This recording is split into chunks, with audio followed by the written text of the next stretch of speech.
बिहार विधानसभा चुनाव 2025। जी हां, नतीजे अब धीरे धीरे सामने आते जा रहे हैं और इन नतीजों के हिसाब से एनडीए ने खेल कर दिया। महागठबंधन का तेल निकल चुका है।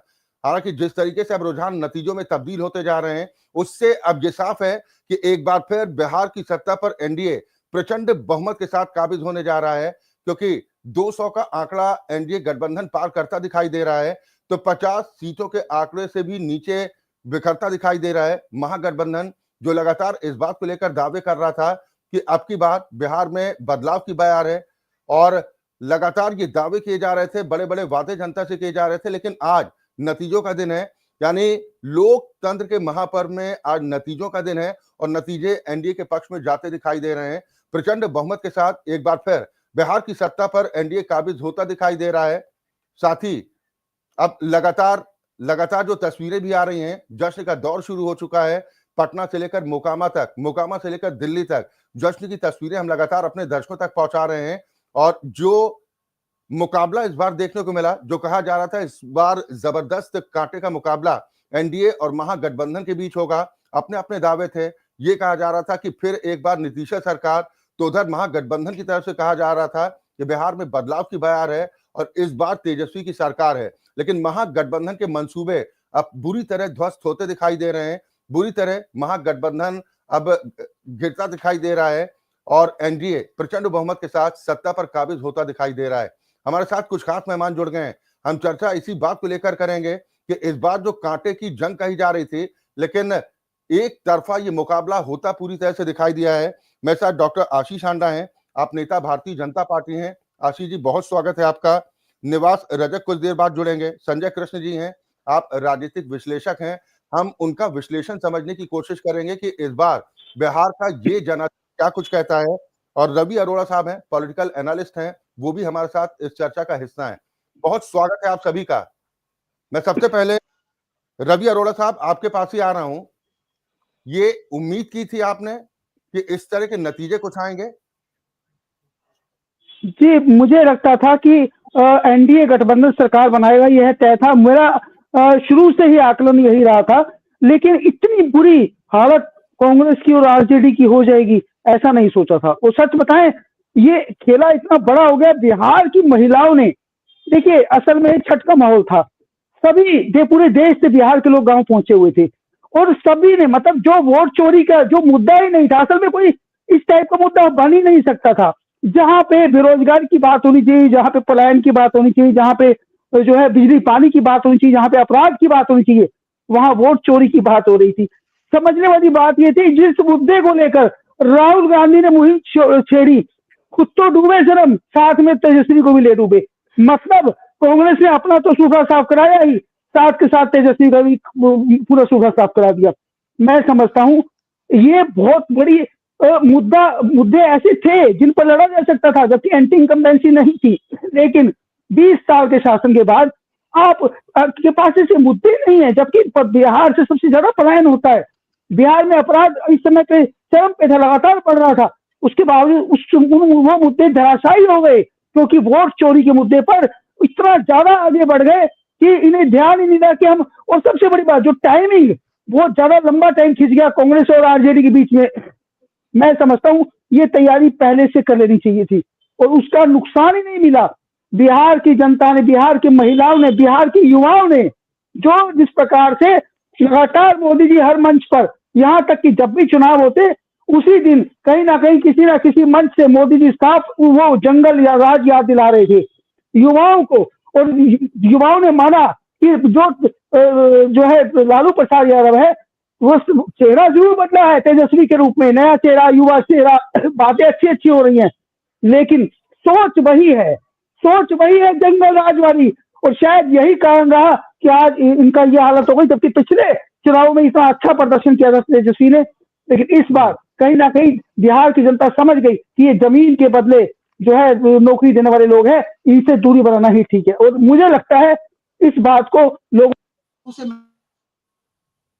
ये मैंडेट जो मिला है एनडीए को, वो पूरी तरह से जीत। बात तो निश्चित है कि आप लोग आज खुश तो बहुत होंगे, लेकिन अब सीधा आरोप विपक्ष की तरफ से लगाया जा रहा है कि चुनाव आयोग ने खेल कर दिया, ईवीएम के जरिए खेल कर दिया गया। वो सीधा आरोप लगा है कि वोट की चोरी कर ली गई। डॉक्टर आशीष, आवाज मिल पा रही है आपको?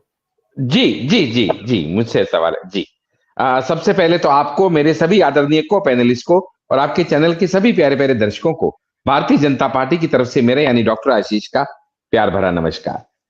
देखिएगा, मैं सबसे पहले तो सभी राष्ट्रवादी सनातनियों को इस प्रचंड एनडीए की जीत के ऊपर बधाई देना चाहूंगा, क्योंकि यहाँ पे एक लड़ाई जो थी ना, वो विचारिकता की लड़ाई थी। यहाँ पे एक जो लड़ाई थी ना, वो लड़ाई दो पार्टियों के बीच में नहीं थी, दो पक्षों के बीच में नहीं थी। यहाँ पे एक ऐसी आंधी थी जो मोदी और नीतीश की आंधी थी, जिसके चलते हुए लालटेन बुझ गई।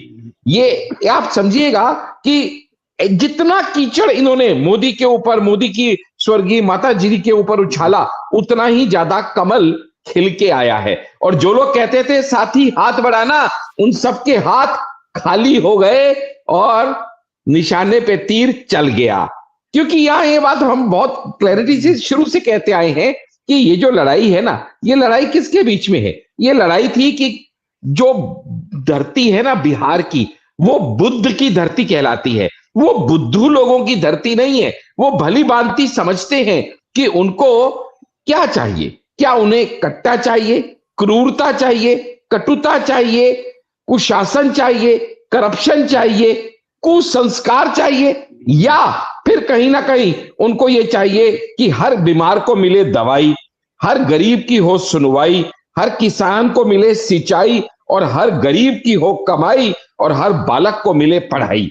ये विचारधारा की लड़ाई थी। और इस विचारधारा की लड़ाई के अंदर बिहार की जनता ने यह साबित कर दिया कि भाई उनको डेवलपमेंट वाली पॉलिटिक्स चाहिए, उनको डिविजनल पॉलिटिक्स नहीं चाहिए, ऐसी पॉलिटिक्स नहीं चाहिए। एमवाई फैक्टर की बहुत बात किया करते थे सब लोग। एमवाई फैक्टर आज तक जानते थे मुस्लिम और यादव, यानी मुस्लिम बोले तो धर्म के आधार पे बांट देना, और यादव बोले तो जाति के आधार पे बांट देना।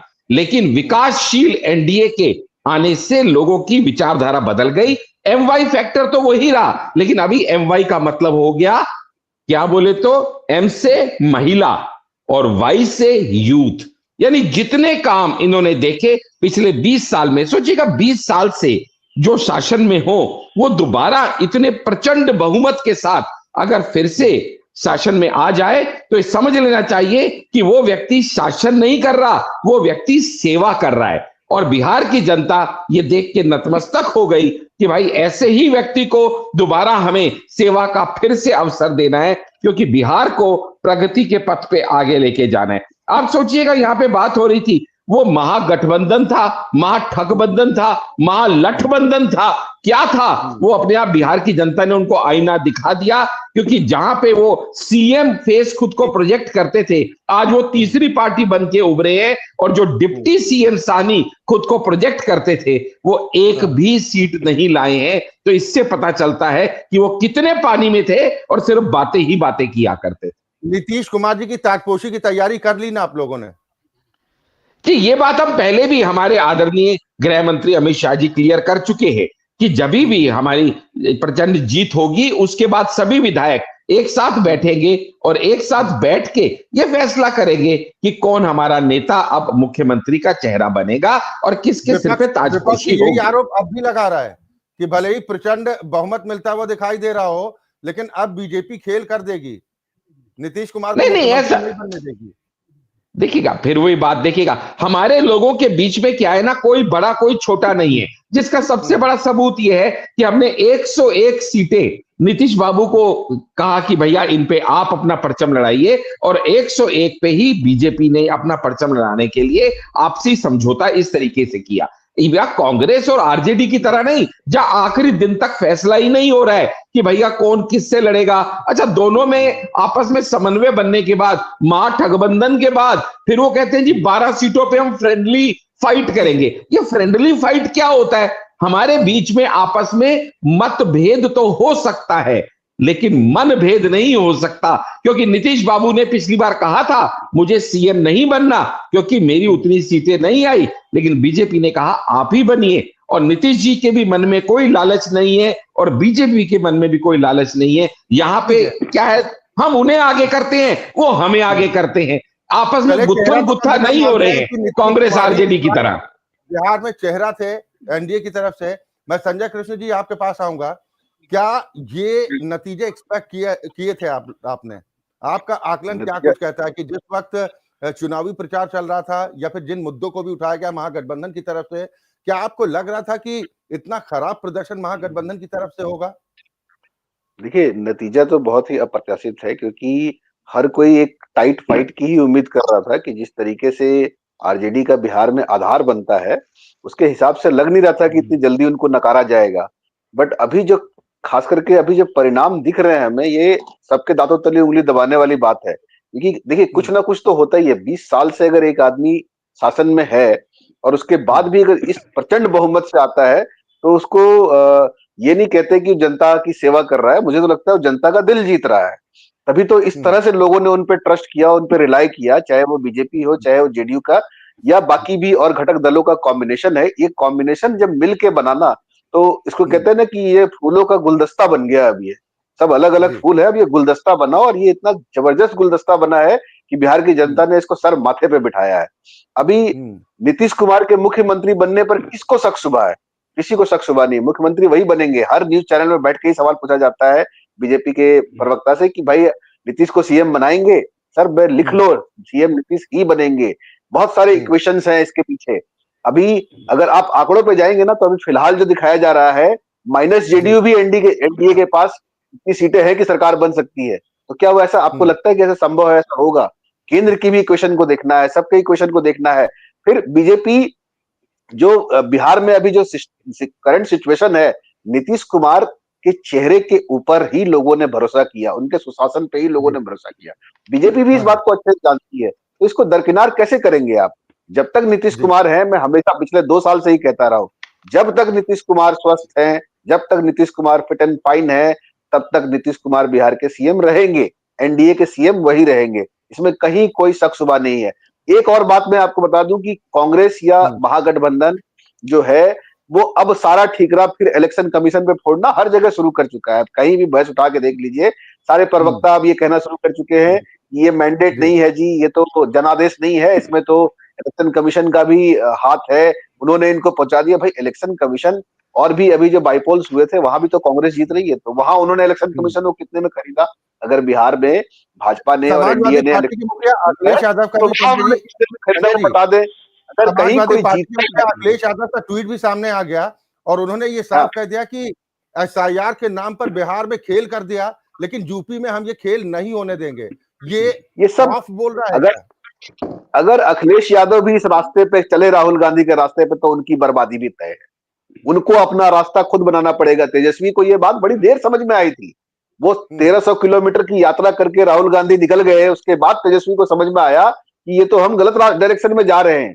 आखिरी समय पर उन्होंने थोड़े घोड़े खोलने की कोशिश करी भी, लेकिन तब तक बहुत देर हो चुकी थी, गाड़ी निकल चुकी थी, वो कुछ खास कर नहीं पाए उसमें। देखिए, 2 फैक्टर बहुत बड़े रहे हैं।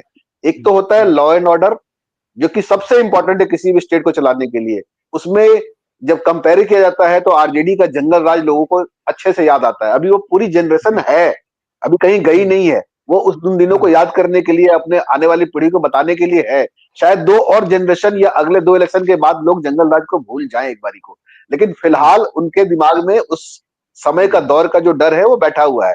उसको ठीक करके नीतीश कुमार ने जिस तरह सुशासन बाबू के नाम से फेमस हुए, वो इसीलिए फेमस हुए क्योंकि उसको ठीक करके उन्होंने उस चीज को सही रास्ते पे लेके गए। वो सारी चीजें जो है, वो जब आपके पास 2 ही चीज है कंपेयर करने के लिए कि ए और बी, तो आप यही देखोगे ना कि मेरे पास बेटर कौन है।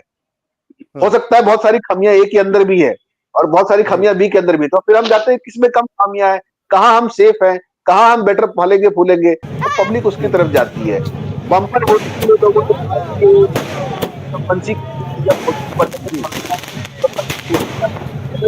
बिल्कुल बिल्कुल, इलेक्शन की तस्वीरें भी सामने आ रही हैं और ये तस्वीरें आप देखिए। बिल्कुल संजय जी, जो जश्न की तस्वीरें भी दिखा रहे हैं कि बीजेपी कार्यकर्ताओं में जबरदस्त उत्साह है। दीपावली का नजारा देखने को मिल रहा है, चाहे देश की राजधानी की बात करें या पटना, वहां भी जा रहे हैं तो जबरदस्त तरीके से उत्साह देखने को मिल रहा है। अरोड़ा साहब, बिल्कुल, लेकिन वो कौन सा सबसे बड़ा मुद्दा है जो आम जनता के मन को भाया और वो एनडीए के साथ गया? क्योंकि महागठबंधन बार बार दावा कर रहा था कि ये इतिहास में इस बार जैसी बम्पर वोटिंग हुई है और ये वोटिंग जो ज्यादा हुई है वो तो हमारे लिए हुई है, जनता परिवर्तन चाहती है, लेकिन हुआ तो इसका ठीक उल्टा। जी बिल्कुल, मुझे लगता है जो 10,000 रुपये महिलाओं के खातों में गए, उसमें कहीं ना कहीं तेजस्वी यादव ने कोशिश की कि 30,000 रुपये का उसने चौका मारने की कोशिश की कि हो सकता है इसका फायदा मिलेगा, लेकिन हुआ इसके उलट, क्योंकि शराबबंदी वाला राज्य है। ऐसे में अगर आरजेडी आ जाती तो हो सकता है शराब दोबारा खुल सकती थी, और ये महिलाएं चाहती थी कि शराबबंदी भी बंद होनी चाहिए, और साथ साथ जो 10,000 रुपये उन्हें मिले और अगली किस्त भी मिलेगी, तो अब लगातार उनको विश्वास है कि क्योंकि जो डबल इंजन की सरकार है, क्योंकि बिना केंद्र के वो 10,000 रुपये मिलना भी संभव नहीं थे, क्योंकि शराबबंदी अगर आपको रखनी है तो एक बड़े बजट की जरूरत होती है, और बिना केंद्र के समर्थन के वो संभव नहीं है। यह बात महिलाओं के समझ में आ चुकी थी। दूसरा, जिस प्रकार से मोदी जी ने हर मंच पर और योगी जी ने लगातार हर मंच पर उस जंगल राज को बार बार याद दिलाने की कोशिश की, जबकि अनंत सिंह के ऊपर आरोप लगने के बाद भी उसके बावजूद भी वो जीते हैं, तो ये अपने आप में दर्शा रहा है कि पूरी तरह से बिहार मन बना चुका था कि इस बार आप समझिए 101 सीटों में से 91 सीट निकालना, 101 सीटों में से 83 सीट निकालना, मतलब जो सीटें दी गई, जो टिकटें बांटी गई, वो कितनी सोच समझ कर रणनीतिक तौर पर बांटी गई, और उसमें चिराग पासवान का भी इतना अच्छा प्रदर्शन। मैं समझता हूँ ये बहुत बड़ी बात है, बहुत बड़ी बात है। मतलब पूरी तरह से आरजेडी को पूरा लगातार जिसे बिल्कुल मतलब जिसे बहुत ही निचले स्तर पर आकर खड़ा कर दिया। तो ये अपने आप में दर्शा रहा है कि इस बार बिहार जो, और इसमें सबसे बड़ी बात यह कि बीजेपी को एक जो बहुमत मिला है, उससे आने वाले टाइम में मतलब आगे के लिए बीजेपी बहुत स्ट्रांग होती नजर आ रही है, और आने वाले चुनावों में आने भविष्य के अंदर अब जो है बीजेपी का रास्ता बिल्कुल साफ हो चुका है कि वो अपने दम पर भी बिहार के अंदर चुनाव लड़ सकती है, क्योंकि जितनी भी टिकटें बांटी, ये लग रहा है कि इन चुनावों का जो असर है ये दूरगामी नतीजे देने वाला साबित हो सकता है, चाहे बिल्कुल होगा, बिल्कुल होगा, बिल्कुल बिल्कुल। और देश के सबसे बड़े सूबे उत्तर प्रदेश में भी चुनाव होने हैं, और लोगों तक ये मैसेज जा रहा है कि बीजेपी अगर वादा करती है कि हम विकास के कामों को धरातल तक पहुंचाएंगे, उस पर जनता यकीन कर रही है। आशीष, बिल्कुल, जनता ने तो जी भर के आशीर्वाद दे दिया आप लोगों को, अब जनता क्या उम्मीद करे? जो वादे किए गए आप लोगों ने संकल्प पत्र के माध्यम से, वो पूरे होंगे 100%? जी क्यों नहीं होंगे। आप ये देखिएगा ना, हमारे आदरणीय को पैनलिस्ट ने बहुत सही बात कही थी कि एक्चुअली क्या है ना, जनता के बीच में एक कंपैरिजन होता है कि भाई हमें इसको चुनना है या उसको चुनना है, और जहां एक तरफ आरजेडी जो हम सब जानते हैं, आर स्टैंड्स फॉर रंगदारी, जे स्टैंड्स फॉर जंगल राज एंड डी स्टैंड्स फॉर दादागिरी, यानी रंगदारी, जंगल राज और दादागिरी, ये एक तरफ है। वहीं पे दूसरी तरफ विकास की बहार बह रही है। दूसरी तरफ आप देखिएगा कि एक तरफ तो ये कांग्रेस वाले हैं जो आरजेडी के साथ थे। कौन कांग्रेस वाले? जो कहते हैं ब से बीड़ी, ब से बिहारी। जो राहुल गांधी कहते हैं छठ पूजा जो है ना वो ड्रामा है। बिहार के इलेक्शन में बिहारियों के लिए आप इस तरह की बातें कहेंगे। सुप्रिया जी कहती हैं बिहारी लोग गंदे होते हैं। रागिनी नायक कहती है छठ पूजा एक नौटंकी है। चन्नी जी कहते हैं बिहारी को हम अपने राज्य में घुसने नहीं देंगे। तो बहुत सारे फैक्टर्स इकट्ठे काम करते हैं। मैं हमेशा मानता हूं कि आपको मैच जीतने के लिए आपकी अच्छी परफॉर्मेंस और सामने वाले की खराब परफॉर्मेंस, दोनों का बड़ा इंपॉर्टेंट रोल रहता है। आप देखिएगा 2005 से पहले स्कूल के बच्चों को यूनिफॉर्म और ये नहीं मिलती थी किताबें अच्छे से, जो नीतीश जी के आने के बाद मिलनी शुरू हुई। सिर्फ 2 मेडिकल कॉलेज हुआ करते थे, नीतीश जी के आने के बाद इनका नंबर बढ़ा। सिर्फ 2000 हाई स्कूल हुआ करते थे, जो आज की डेट में 10,000 से ज्यादा है बिहार में। 2000 किलोमीटर की रोड थी सिर्फ, आज 1.5 लाख किलोमीटर की रोड है। सिर्फ 17,000 घरों में गांव में इलेक्ट्रिसिटी थी, आज 2 करोड़ लोगों तक इलेक्ट्रिसिटी पहुंच रही है। जब हमने कहा कि हम 1 करोड़ एम्प्लॉयमेंट देंगे, तो हमने सरकारी नौकरी की बात नहीं करी। तेजस्वी को तो पता ही नहीं वो क्या बोल रहे हैं, क्या हो सकता है क्या नहीं हो सकता। हमने कहा 1 करोड़ लोगों को हम एम्प्लॉयमेंट देंगे जिसमें गवर्नमेंट, प्राइवेट और सेल्फ डिपेंडेंट सब कुछ है। जब हमने कहा 10,000 महिलाओं को 10,000 रुपया मिलेगा, तो वो लोगों के खातों में पहुंच गया। और लोगों को पता है कि मोदी जी की गारंटी मतलब गारंटी पूरी होने की गारंटी। जब हमने कहा कि 1 करोड़ महिलाओं को लखपति दीदी बनाया जाएगा, तो ऑलरेडी बनाया जा रहा है। कितनों को ये सबको पता है कि 1 करोड़ अगर मोदी जी ने कहा है तो इसमें ना होने का कोई मतलब ही नहीं है। हमारे सामने जो लक्ष्य है उनको हम पूरा कर रहे हैं। आप जो भी दावे कर रहे हैं, जनता ने जो यकीन किया है और जनता जब भरोसा करती है तो कुछ इसी तरह के नतीजे सामने आते हैं। भले ही विपक्ष इस बात को लेकर आरोप लगा रहा हो कि भाई वोटों की चोरी कर ली गई, ईवीएम के साथ खेला कर दिया गया, एसआईआर के नाम देखिए पर मैं इसके ऊपर भी कहता हूं, देखिए ये उल्टा क्यों पड़ा। जब वोट चोरी की बात हो रही थी तो आपको पता होगा जो टोटल फाइनल रिजल्ट आने के बाद, फाइनल रिजल्ट आने का मतलब जो एसआईआर की प्रक्रिया पूरी होने के बाद जो टोटल वोट कटे वो थे 47 लाख 47 लाख, और जो टोटल कंप्लेंट्स रिसीव्ड थी वो थी सिर्फ 28,370।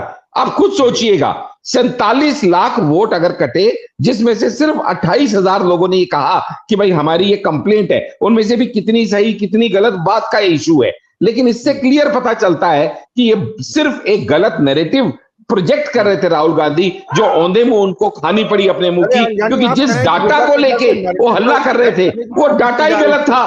जनता ने उस पर भरोसा नहीं किया। रिया पांडे भी हमारी सहयोगी लगातार सुबह से ग्राउंड पर हैं, पल पल की अपडेट पहुंचा रही हैं कि देश की राजधानी में किस तरह की हलचल इस वक्त देखने को मिल रही है। प्रधानमंत्री के आगमन का भी बेसब्री के साथ इंतजार हो रहा है बीजेपी मुख्यालय में। कितनी तैयारी और कार्यकर्ताओं में कितना उत्साह रिया?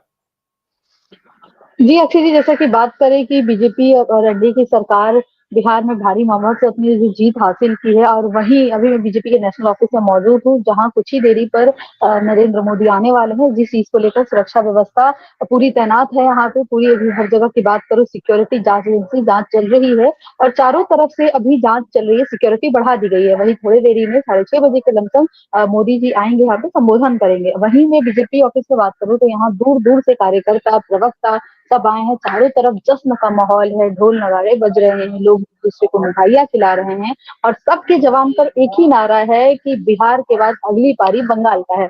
तो लोग कहीं ना कहीं इस चीज को हिंट दे रहे हैं कि जिस तरीके से हम बिहार में जीत हासिल की है, वही अब हमारा अगला इशारा बंगाल पे है कि बीजेपी की सरकार वहां पे भी बनेगी।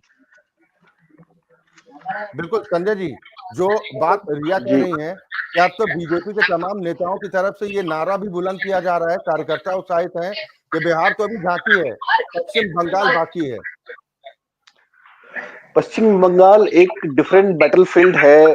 आपको पता होगा पिछली बार भी पश्चिम बंगाल के अपने इलेक्शन के टाइम पे बीजेपी बहुत स्ट्रांग दिख रही थी, पर रिजल्ट उस हिसाब से नहीं निकल पाया। तो पश्चिम बंगाल एक बहुत ही डिफरेंट बैटलफील्ड है। वहां की इक्वेशंस जो होती हैं वो बिल्कुल अलग ही होती है जो कि बिहार से होते हैं। तो हमें थोड़ा इंतजार करना पड़ेगा पश्चिम बंगाल के इलेक्शन से पहले, किधर कौन सा इक्वेशन बिठाया जाएगा, किस तरीके से चीजों को चेंज किया जाएगा, तब जाके धीरे धीरे करके आपकी पिक्चर क्लियर होएगी। क्योंकि देखिए वेस्ट बंगाल में ममता बनर्जी बहुत स्ट्रांगली बैठी हुई है, होल्ड करके पोजीशन। और पिछली बार जो विधानसभा में हश्र हुआ था बीजेपी का, जो हमें जैसे कि अभी आप बिहार में जो देख रहे हैं इतना डिफरेंट, ऐसे ही डिफरेंट उस समय भी हुआ था। पर हाँ, बीजेपी ने उस जीरो ग्राउंड में जो चेंज करके जितनी सीटें लाई थी वो अपने आप में अप्रिसिएबल थी, और वो बहुत बहुत अच्छा एक वो स्ट्रेंथ बनाया था बीजेपी के लिए, जो बीजेपी ने अपना वहां बेस बनाया। अब उस बेस के साथ बीजेपी ने अपने ग्राउंड में कितना वर्क किया है नहीं किया है, ये इलेक्शन अनाउंस होने के कुछ दिनों के बाद आपको दिख जाएगा। अभी 2026 में ही इलेक्शन होना है, थोड़ा वेट करिए और इक्वेशंस आप देखिए कैसे कहाँ बैठते हैं।